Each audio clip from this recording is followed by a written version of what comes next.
Let's preview the Champions League final between Manchester City and Inter. The first thing to comment on is the lineups, in which I don't expect many news. City with Ederson, Walker, Diaz, Akanji. The doubt of whether Stones will play with Rodri in midfield or stay in the defensive line. Gundogan will be the one in the double pivot if Stones plays as a centre back. De Bruyne, Bernardo Silva, Grealish and Haaland. For Inter, 3-5-2 with Onana, Darmian, Acerbi, Bastoni, Dumfries, Varela, Çalhanoğlu, Brozovic, Di Marco, Lautaro Martinez and Edin Dzeko. It should be noted that both teams are on a great run of results, City with 1 defeat in 27 games and Inter with only 1 in 13. The other reason to think that the match could be really close is the way Inter play with wingbacks and 2 strikers, a shape rarely used in the league, which tends to complicate the task of the centre backs as they aren't used to defending the overlaps of the wingbacks as well as keeping an eye on the 2 strikers.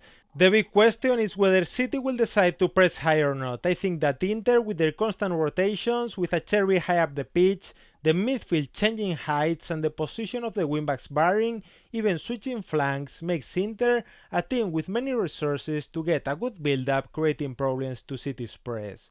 Although I think Guardiola's side will press high, but instead of seeing De Bruyne with Haaland in a front 4, he will put De Bruyne defending the central channel, with Bernardo Silva narrow and Walker high, covering Di Marco. In these situations is where I think Inter will throw a lot of long balls to Lautaro and Dzeko, and if Dumfries is able to drag Akanji out of position, Inter's strikers will be 2v2 against Stones and Diaz.